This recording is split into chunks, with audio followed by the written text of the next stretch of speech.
Contrast की बातें हैं।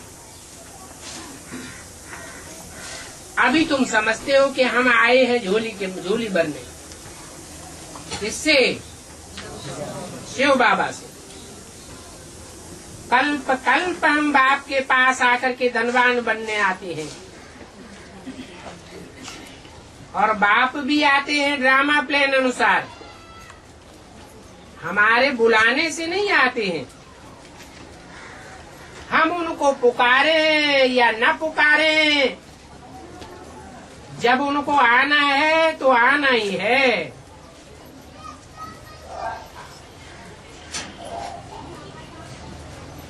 ऐसे नहीं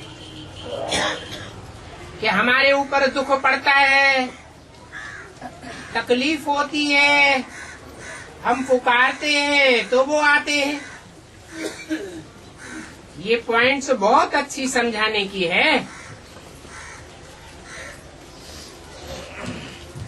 और एक पॉइंट भी पक्की कर ली तो बेड़ा पार हो जाएगा।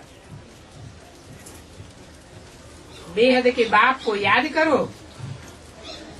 तो बेड़ा पार है। बेहद के बाप से बेहद का जेब भर जाता है। बेहद का जेब क्या है?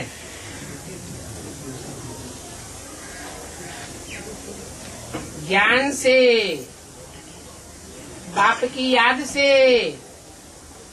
दिव्य गुणों के भंडार से और ईश्वरीय शक्तियों से बुद्धि रूपी पॉकेट भर जाती है, और साथ ही साथ तुम्हारी आय भी बड़ी हो जाती है। इतनी बड़ी आय हो जाती है जो कब काल तुमको अचानक खा नहीं सकता। तुम जब चाहेंगे तब शरीर छोड़ेंगे। काल को हुक्म नहीं है आने के लिए, क्योंकि तुम काल पर जीत पहनते हो। और ये बात सुनने के लिए, रिफ्रेश होने के लिए तुम आते हो। बाप भी कहते हैं आज मैं तुमको नई नई बुरी बुरी बातें सुनाता हूँ, और सारी बातें कितनी अच्छी रीति समझाते हैं। सिर्फ कहते हैं कि अपन को आत्मा समझ मुझ बाप को याद करो। ऐसी बात में भी तुम मुझते रहते हो। अरे बाबा, हम कैसे अपन को आत्मा समझे? अरे ये तो बहुत सहज है, तुम तो हो ही आत्मा। आत्मा भ्रकुटी के बीच सितारा है।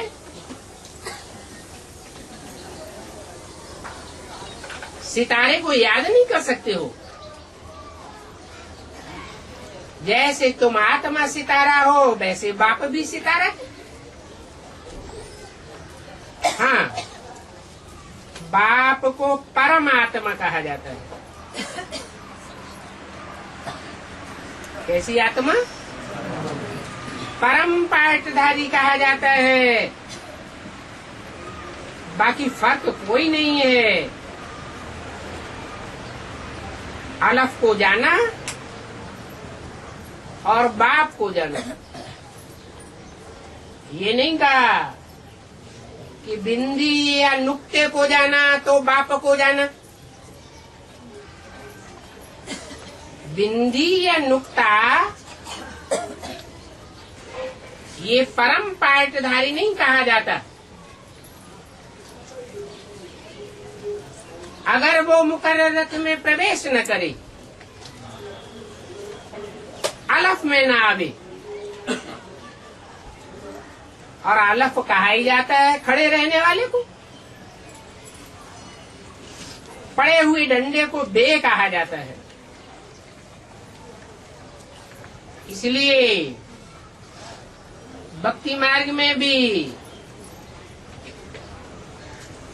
विष्णु को, शंकर को याद करते हैं, मूर्ति बनाते हैं, मंदिर बनाते हैं, पूजा करते हैं, और बे को याद नहीं करते। क्यों नहीं याद करते? है? क्योंकि बे ब्रह्मा को कहा जाता है। दूसरा अल्फाज है,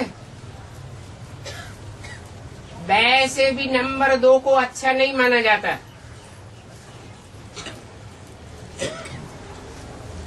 माँ से कोई वर्षा नहीं मिलता है, वर्षा बाप से मिलता है। और बिंदी को भी बाप नहीं कहा जाता। बिंदी बाप से वर्षा नहीं मिलता है, क्योंकि तुम्हारी याद भी प्रवृत्ति मार्ग की है, निवृत्ति मार्ग की याद नहीं है। इसलिए बोला है, न सिर्फ साकार को याद करना है और न निराकार को याद करना है। साकार में निराकार को याद करना है, प्रवृत्ति मार्ग की याद।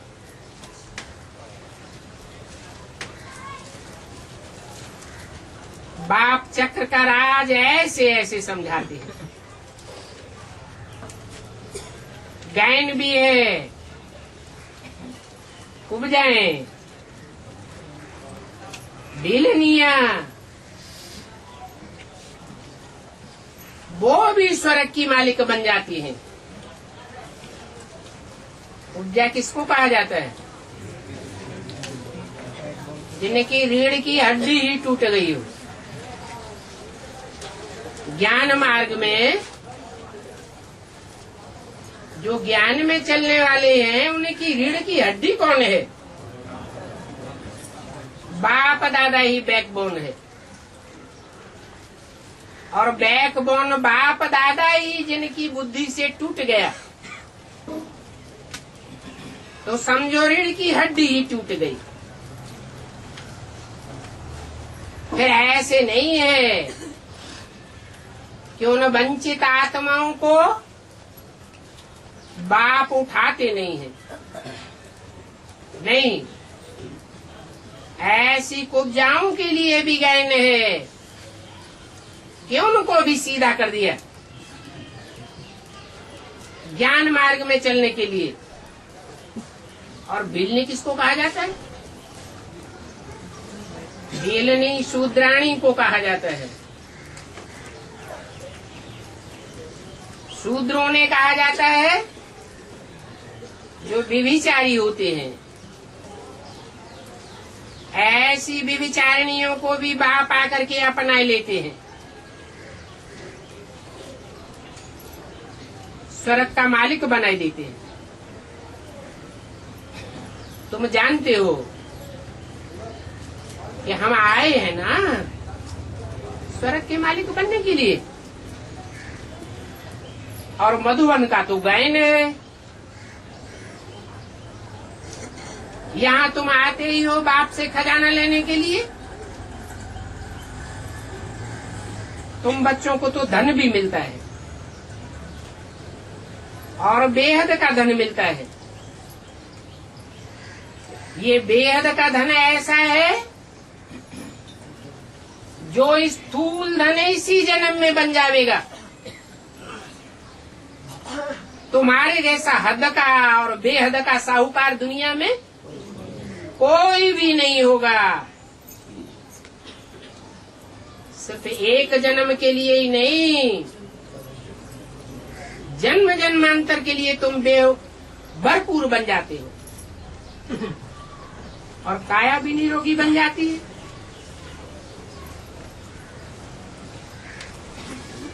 जिनकी उपमा करते आए हो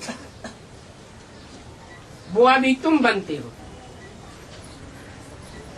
दुनिया में तो किसी को भी पता नहीं है। ये ब्रह्मा भी नहीं जानते थे। तुम बच्चों को ख्याल रखना चाहिए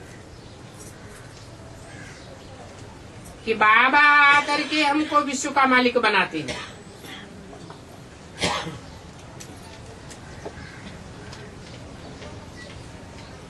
ऐसे नहीं कि सिर्फ ब्रह्मा के तन में आते हैं, ज्ञान सुनाते हैं और हम विश्व के मालिक बन जाते हैं। नहीं, ब्रह्मा को तो बाबा इसलिए कहा जाता है कि वो वयोवृद्ध थे। बाकी ऐसे नहीं है कि उसे शिव बाबा कहेंगे। शिव बाबा तो प्रैक्टिकल में आते हैं। क्या करने के लिए? हमको विश्व का मालिक बनाने के लिए आते हैं। और विश्व के मालिक बनाने वाले को तुम याद भी करते आए हो। भक्ति मार्ग में कितना याद किया है। तुम कहाँ भी जाकर के देखेंगे, मंदिरों में शिव बाबा को फूल, फल, दूध आदि चढ़ाते हैं ना।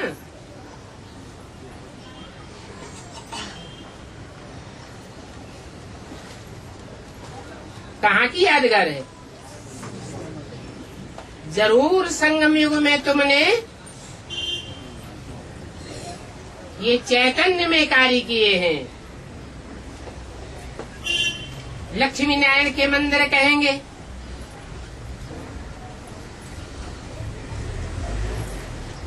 वो भी हम बनाते हैं। भक्ति मार्ग में जड़ मंदिर बनाते हैं और यहाँ ज्ञान मार्ग में चैतन्य मंदिर बनाते हैं। भक्ति मार्ग में तो ढेर के ढेर मंदिर, मस्जिद, गिरजाघर, गुरुद्वारे बनते रहते हैं।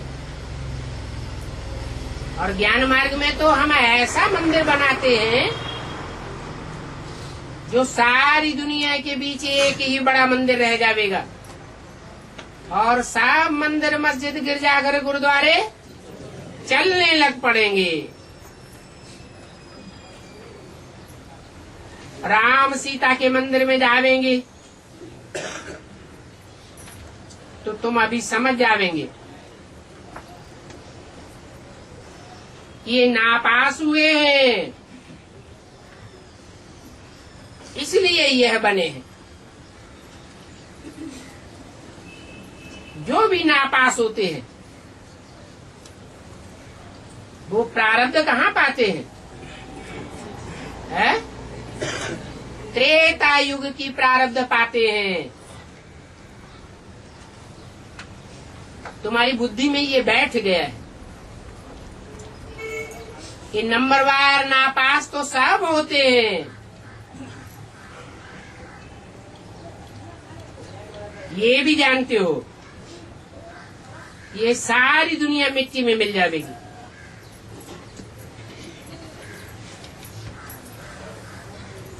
पुराना सब कुछ खलास हो जाना है, फिर तुम बच्चों को सभी कुछ नया मिलेगा।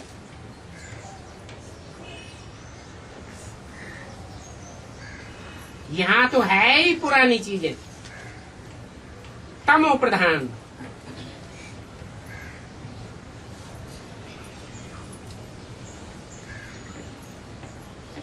सुखदाई के लिए कितना माथा मारते रहते हैं।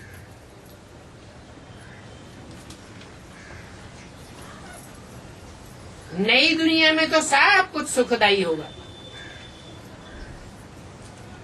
वहां तो ढेर के ढेर हीरे होंगे।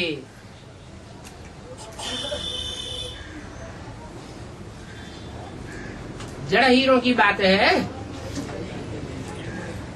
जो भी आत्मा रूपी हीरे होंगे नई दुनिया में सब चमक मारने वाले सुखदाई होंगे।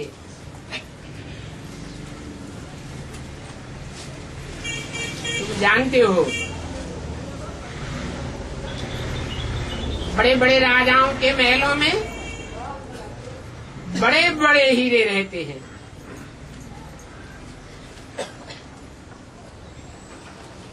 जब भक्ति मार्ग में हीरे दिखाए हैं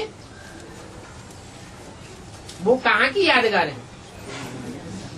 उनके तो जड़ महल हैं, जड़ हीरे हैं, और हमारे तो चैतन्य संगठन रूपी किले होंगे जिसमें ढेर के ढेर हीरे होंगे। तुम साक्षात्कार भी करते हो, निश्चय भी करते हो कि हम ही नर से नारायण जैसे बनेंगे। और पुराने के पुराने चित्र भी हैं।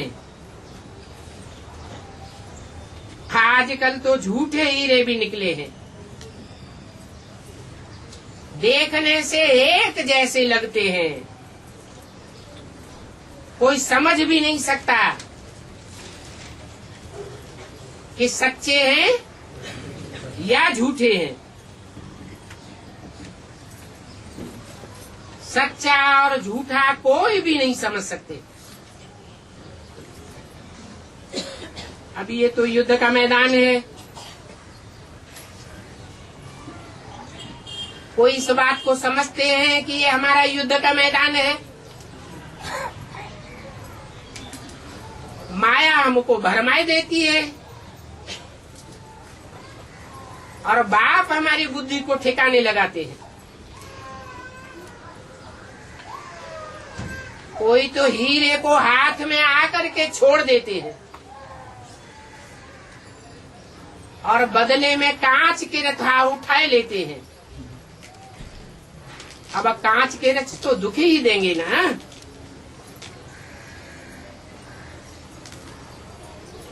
जानते हो कि माया जब भरमाती है तो याद की यात्रा में माया के विघ्न पड़ते हैं। अभी उन विघ्नों को हटाते रहना है। अपनी कर्मेंद्रियों से कोई भी प्रकार का विकर्म नहीं करना है, नहीं तो 100 गुना दंड पड़ जाएगा। और अभ्यासी बनते जावेंगे, काहे के विघ्नों में फंसने के अभ्यासी बनते जावेंगे। इसलिए सदैव याद करो कि हम आत्मा हैं, और आत्मा समझने से ही बाबा भी पक्का याद आवेगा। समझेंगे कि आत्मा सभी प्रकार के संस्कार ले जाती है। अच्छे संस्कार भी ले जाती है और बुरे संस्कार भी ले जाती है। आत्मा ही कहती है हम एक शरीर छोड़ दूसरा लेते हैं। अच्छा, बच्चों को गुड नाइट।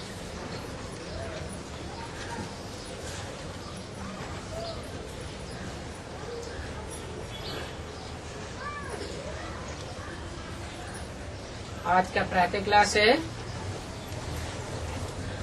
3 जुलाई 1968। मीठे मीठे रूहानी बच्चे जानते हैं कि बाप और दादा के हम सामने बैठे हैं, और ये जानना तो बहुत सहज है कि हम बाप दादा के सन्मुख बैठे हैं।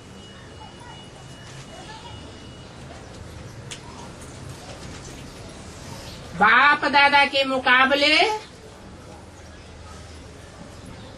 और सारी दुनिया हमारी विमुख बनती है, परंतु बाप दादा सदैव हमारे सन्मुख हैं।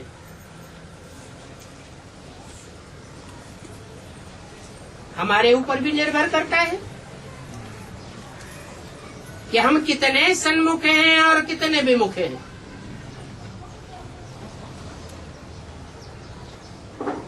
कोई साकार में सन्मुख होते हैं, फोटो खींचा जाए तो बाप के सन्मुख, और अंदर से विपरीत संकल्प चलते हैं। विरोधी संकल्प चलते हैं तो उनको सन्मुख थोड़ा ही कहा जाएगा।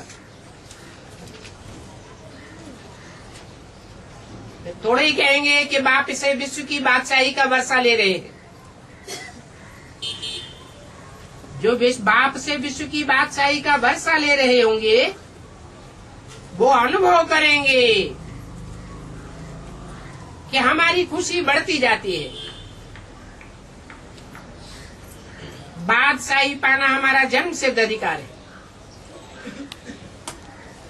जरूर जब सामने बैठे रहते हैं तो खुशी बढ़ती है, क्योंकि तुम अनुभव करते हो कि हम शिव बाबा के नजदीक आ रहे हैं और हम कोई मनुष्य आत्मा के नजदीक नहीं आ रहे हैं। जानते हो शिव बाबा इस पर्टिकुलर मनुष्य के तन में बैठे हुए हैं। यहाँ बैठे जरूर अतीन्द्रिय सुख में बैठे होंगे। अगर बाप की याद में है तो हर एक अपने दिल से पूछे, हम बाप की याद में बैठे हैं और हमको बाप का वर्षा राजाई याद रहती है,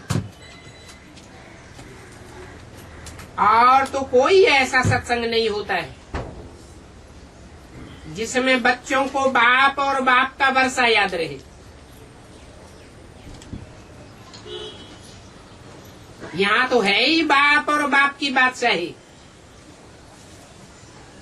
बाप के पास तुम बैठे हो तो बाप और वर्षा जरूर याद पड़ेगा। वहाँ बाहर की दुनिया में रहते हो तो उतना याद नहीं रहेगा। भले वहाँ भाई भाई हो बैठते हो, परंतु यहाँ तो बाप के सामने भाई भाई हो करके बैठते हो। फर्क हो जाता है। बाप के सामने बैठने से जरूर बाप याद आवेगा और बाप का वर्षा याद राजाई भी याद पड़ेगी। बाबा कहते हैं ऐसी याद में बैठो। बाप के साथ वर्षा जुड़ा हुआ है। बाप की याद से बुद्धि में विश्व की बादशाही जरूर याद आती रहे। अगर याद रहती है तो जरूर अंदर में बड़ी खुशी होती होगी। बहुत बड़ी ते बड़ी लॉटरी है और ये कोई कम बात नहीं है। उस दुनिया में तो बड़ा हंगामा होता रहता है। कांटों का ताज लेने के लिए कितना हंगामा करते हैं, कितना शोर शराबा करते हैं, और प्राप्ति कितनी होती है? अल्पकाल की। सो भी कांटों का ताज मिलता है, अंदर से भयभीत भी होते रहते हैं। और यहाँ तो कोई हंगामा नहीं। तुम कितना शांत होकर के बैठते हो। कोई गोरख धंधा आदि नहीं है। यहाँ बैठे हो तुम बाप की याद में, तो वहाँ इस पुरानी दुनिया में इतनी खुशी नहीं रहेगी जितनी तुमको यहाँ रहती है। जो दूर से आते हैं उनको जरूर खुशी होती होगी कि अभी हम बाबा के पास बैठे हैं। बाप से स्वर्ग की बादशाही हमको कल्प कल्प मिलती आई है, क्योंकि यहाँ तो तुम सन्मुख बैठे हो ना। विश्व का मालिक बनाने वाले बाप के सामने बैठे हो। गायन भी है, अतीन्द्रिय सुख गोप गोपियों से पूछो।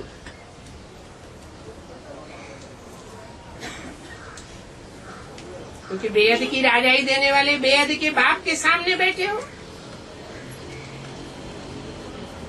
सामने बैठे हो तो जरूर राजाई याद रहेगी। ये भी जानते हो कि नई दुनिया स्वर्ग को कहा जाता है, और बाप ही आकर के नई दुनिया रचते हैं। स्वर्ग किसको कहा जाता है? स्वयं स्थिति में जाने वालों को स्वर्ग कहा जाता है, और स्वयं स्थिति की रचना बाप ही आकर के हमको परिचय देकर देते हैं।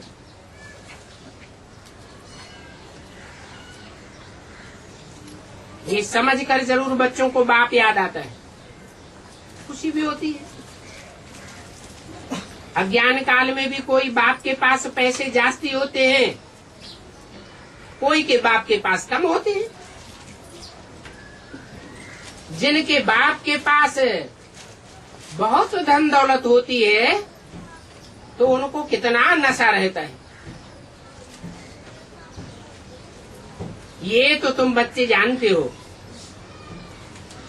कि हम तो विश्व के मालिक बनते हैं। बाप भी समझते हैं, तब बच्चों से समझ को जानने के लिए पूछते हैं।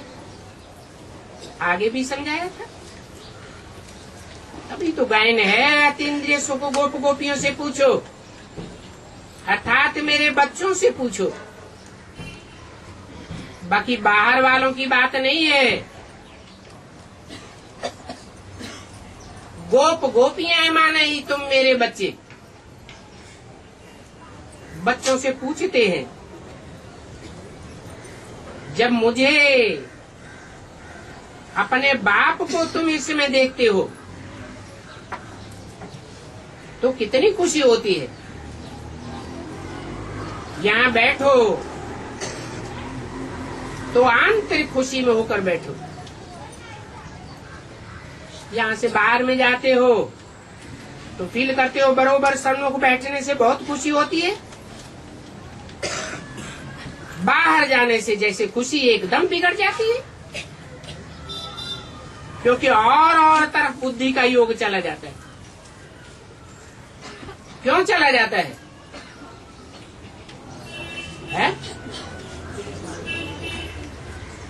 देहभान के कारण। बाप के सामने आने से देहभान नहीं रहता क्या?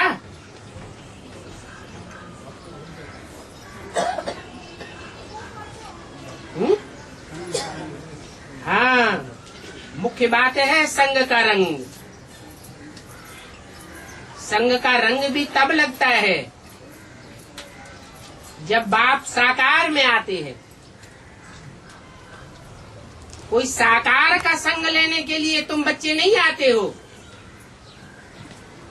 तुम साकार में किसको देखते हो? निराकार बाप को देखते हो, तो संग का रंग लगता है। और फिर सारी बात स्मृति के ऊपर है। जैसे ब्रह्मा बाबा की गोद में कोई जाते थे तो बाबा पूछते थे किसकी गोद में आए हो? कोई कहते थे ब्रह्मा बाबा हम आपकी गोद में आए हैं, तो बाबा कहते फेल। अगर बोले कि शिव बाबा की गोद में आए हैं तो पास हुए। तो क्या अंतर पड़ा है? इस स्मृति का ही अंतर है। आए तो हैं, लेकिन स्मृति में क्या है? तो शिव बाबा की तरफ बुद्धि का योग जाना चाहिए। 63 जन्म के आदि हो संग का रंग लेने के। बल बाप के पास आते हो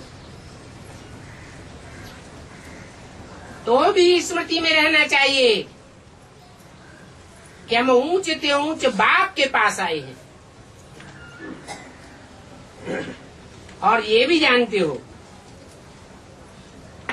कि यहाँ हम एक ही बाप के सामने बैठे हैं, तो जरूर बाप की याद में होंगे तो खुशी होगी। अगर खुशी नहीं रहती है तो जरूर याद में कोई घोटाला है। अगर कहाँ बाहर वाले को याद करते होंगे, मानो कोई को अपना गांव याद आवेगा, कोई को अपने बाल बच्चे याद आवेंगे, तो खुशी गायब हो जाएगी।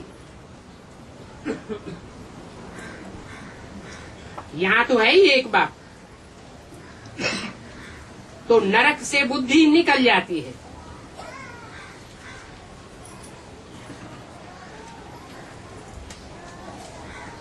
बाप आते ही है नरक की दुनिया को स्वर्ग बनाने के लिए। तो बाप की रचना में और मनुष्यों की रचना में कितना फर्क है। तुम्हारा सारा बुद्धियोग चला जाता है स्वर्ग में। जैसे स्कूल के बच्चे होते हैं, इम्तिहान पूरा होता है तो समझते हैं हम जाकर के फलाने क्लास में बैठेंगे। यहाँ तो तुम जानते हो कि हम बिल्कुल हाईएस्ट दर्जे में जाते हैं। स्वर्ग से ऊंचा और कोई भी दर्जा नहीं होता है। तो ऐसा दर्जा इसी जन्म में पावेंगे या शरीर छोड़ने के बाद पावेंगे? इसी जन्म में ऐसे दर्जे की अनुभूति करनी है, जी के जी हम स्वर्ग में जावेंगे।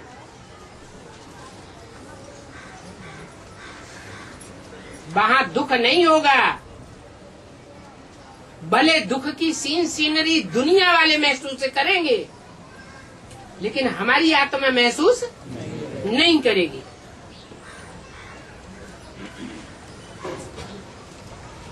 ऐसे नहीं कि और धर्मों में कन्वर्ट होने वाले ऐसा अनुभव नहीं करते होंगे,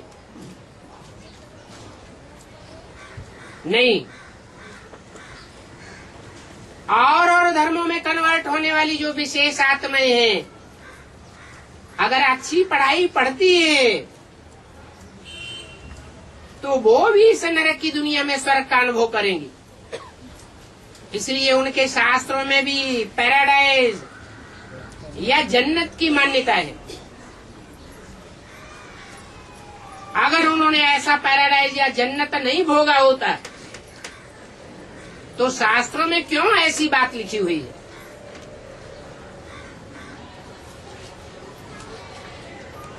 ये भी तुम जानते हो कि शांति धाम में तो शरीर की कर्मेंद्रियां हैं ही नहीं, और कर्मेंद्रियों के बगैर सुख या दुख नहीं भोगा जा सकता। तो शांति धाम में जाने से पहले ही तुम बच्चों को ये इम्तिहान पास करना है, परंतु इसके लिए कैसी स्टेज बनानी है?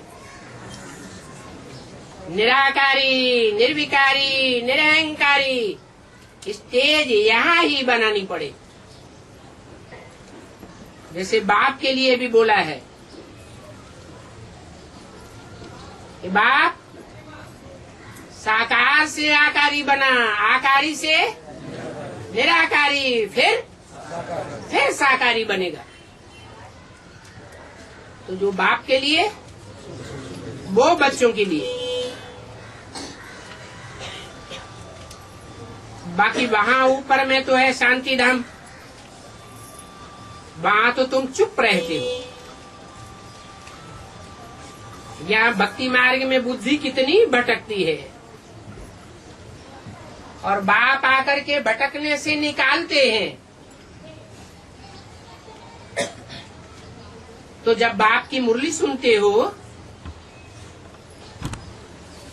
तो मुरली सुनते सुनते कोई तो चौंक जाते हैं। इसलिए जब अपनी चेकिंग करते हैं कि हमारी बुद्धि तो बाहर भटक रही थी, बुद्धि तो बाप की तरफ लगानी चाहिए। अगर बाहर में बुद्धि होगी तो ये प्रैक्टिस पक्की होती जाएगी और उनको फिर स्वर्ग के सुख नसीब नहीं होंगे। इस दुनिया में स्वर्ग अनुभव नहीं कर सकेंगे। तो अभी प्रैक्टिस पक्की करनी है। क्या न बाहर की दुनिया में बुद्धि जावे, न निद्रा में बुद्धि जावे। निद्रा में जाते हैं तो बुद्धि बाहर जाती है, अंदर रहती है, बाहर चली जाती है। अभ्यास पक्का होता जाएगा। बाकी ये तो कह सकते हैं कि ये हरेक के अपने दिल की बात है, दिल से अनुभव करना है कि हम अभी कैसी पढ़ाई पढ़ रहे हैं, वो खुद ही समझ सकते हैं।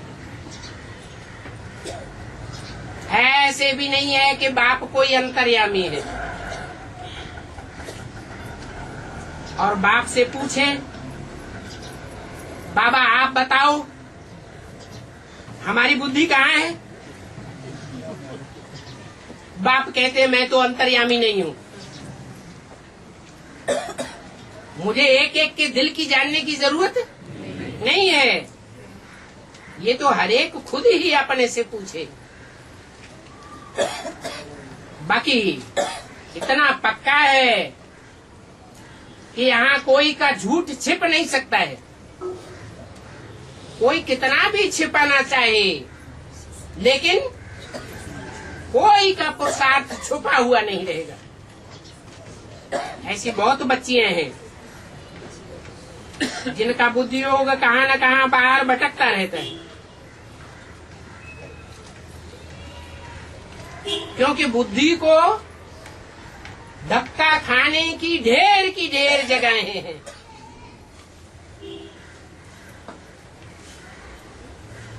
और याद करने की सिर्फ एक जगह है। आधा कल्प हमारी बुद्धि भटकती रही, धक्के खाती रही, कहाँ न कहाँ भटकने के आदी हो गए। ये भी समझते हो अगर बाप को याद नहीं करते होंगे, बुद्धि एक जगह नहीं होगी, तो जरूर कहाँ न कहाँ बुद्धि धक्के खाती होगी। तो क्या समझना चाहिए है कि 63 जन्म हमने ऐसे ही और आत्माओं से धक्के खाए हैं, और आत्माओं ने हमको अपने में लटकाया है। वो रिहर्सल अभी होती रहती है। जैसे स्कूल में बच्चे बैठे रहते हैं, कोई बच्चे तो बहुत अटेंशन से पढ़ते हैं, कोई नहीं पढ़ते हैं। कम पढ़ने वालों की बुद्धि और तरफ भटकती रहेगी। यहां भी ऐसे होता है। कोई की यहां बैठे बैठे बुद्धि लंदन की तरफ जाती रहती है, अफ्रीका की तरफ भागती होगी। ऐसे होता है। हा? ये लंदन और अफ्रीका का नाम क्यों लिया है?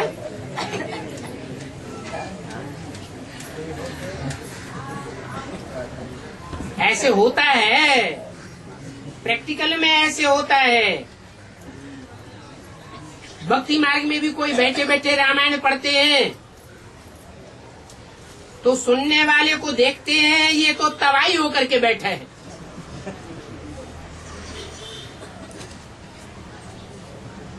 तो जो श्रूड बुद्धि रामायण पढ़ने वाले होते हैं अचानक पूछते हैं तो जिससे पूछा जाता है वो वायरे हो जाते हैं। क्या जवाब देवे? अब सुना ही नहीं है तो क्या जवाब देंगे? अब वो है भक्ति मार्ग और ये है ज्ञान मार्ग, वो है कल्याण का मार्ग और ये है कल्याण का मार्ग। ये तो बहुत सहज समझने की बातें हैं। भारत जो गोल्डन एज था वो भारत अभी आयरन एज में है।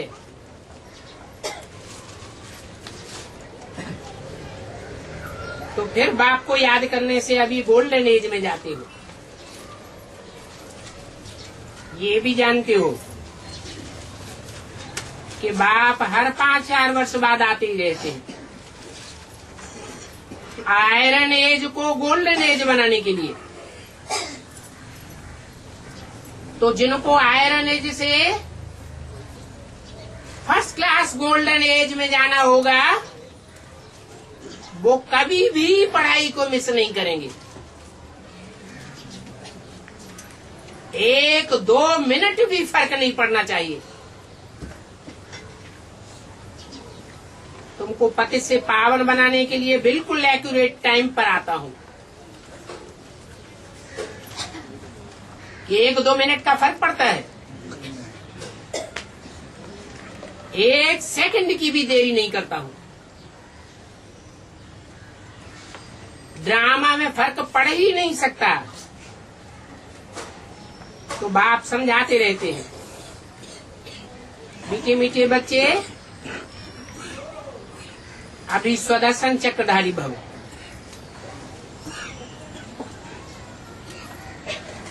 और ये स्वदर्शन चक्रधारी भव का पाठ तुम बाप ब्राह्मणों को ही सिखाया जाता है। ये 84 का चक्र कैसे फिरता है, ये चक्र घुमाना सतयुग त्रेता के देवताएं भी नहीं जानते हैं। इस चक्र को जानने से तुम चक्रवर्ती राजा बन जाते हो। फिर वहां नई दुनिया में तुमको कुछ भी जानने की अधिक दरकार नहीं रहेगी।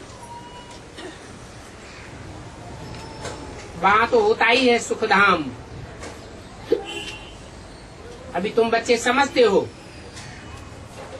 ड्रामा के प्लान अनुसार हम भैया अपने सुखधाम में जा रहे हैं, जा तो रहे हैं और बाप भी तो पूरा रास्ता बता रहे हैं। हम पुरुषार्थ भी कर रहे हैं और दैवी गुण भी धारण कर रहे हैं, क्योंकि यहाँ ही दैवी गुण धारण करने हैं। साथ में बैज भी बुद्ध रूपी पैकेट में पड़ा होना चाहिए। तो याद रहे कि हम ऐसे बनते हैं, क्योंकि बैज में त्रिमूर्ति के ज्ञान के साथ साथ तुम्हारे जीवन का लक्ष्य भी दिया हुआ है। तुम ब्राह्मण ही कहेंगे कि ब्रह्मा द्वारा हमको यह वर्षा मिलता है, कहेंगे। कब कहेंगे? है? कब कहेंगे कि ब्रह्मा द्वारा हमको यह वर्षा मिलता है? यह माने कौन सा वर्षा? लक्ष्मी नारायण का वर्षा कहेंगे। माना भविष्य में वो टाइम भी आने वाला है जब तुम कहेंगे दुनिया वालों को कि हमको यह वर्षा मिलने वाला है नंबरवार पुरुषार्थ अनुसार, इसके द्वारा, ब्रह्मा द्वारा। ब्रह्मा तो शरीर छोड़ दिया, बल शरीर ही छोड़ दिया, तो भी ब्रह्मा की आत्मा कोई परम धाम वापस नहीं चली गई, वो इसी दुनिया में पार्ट बजाती रहती है। तो ये बैज बहुत बहुत वैल्यूबल है, तुमको वैल्यूबल बनाता है। बल ये बैज पाई पैसे की चीज है, परंतु यह इस समय तुम्हारे बहुत बहुत काम की चीज है। और इस बैज से कोई को भी तीर लग सकता है। इसमें बाप का पूरा परिचय दिया हुआ है। ये तुम्हारे ज्ञान का तंत्र है।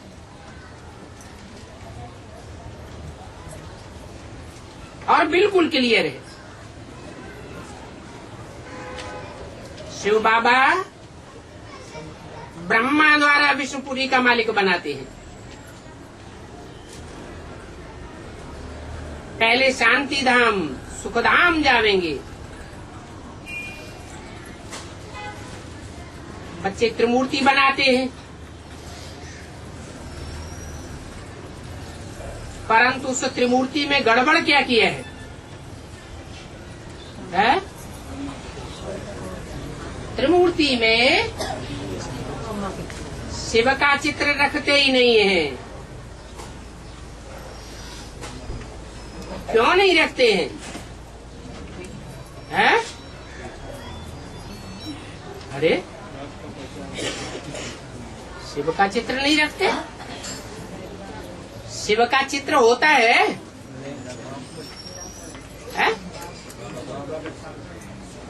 शिव बाबा का चित्र होता है या शिव का होता है?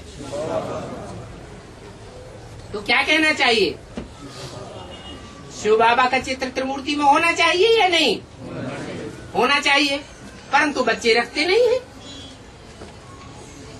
इसलिए नहीं रखते हैं कि त्रिमूर्ति का अर्थ ही नहीं समझते। कहते भी हैं कि ब्रह्मा द्वारा स्थापना और विष्णु द्वारा पालना।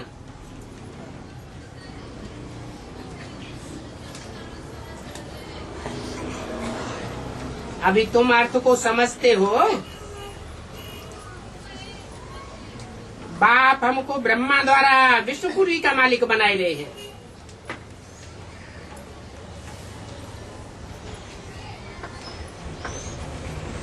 ये विष्णुपुरी का मालिक बन गए। ये है अलफ को समझना।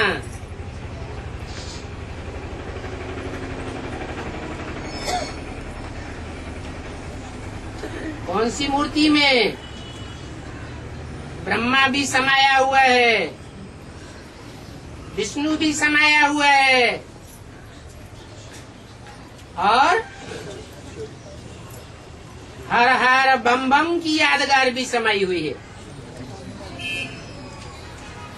अगर उस अलफ को ही भूल गए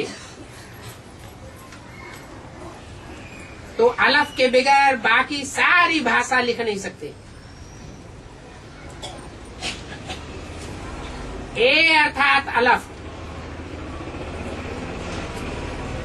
ए बिगर भाषा लिख नहीं सकते। अलफ के बगैर भाषा चल ही नहीं सकती। तो ये भी त्रिमूर्ति में अलफ है मुख्य, और ये अलफ तो जरूर समझाना पड़ता है। समझाओ, ये बाप है,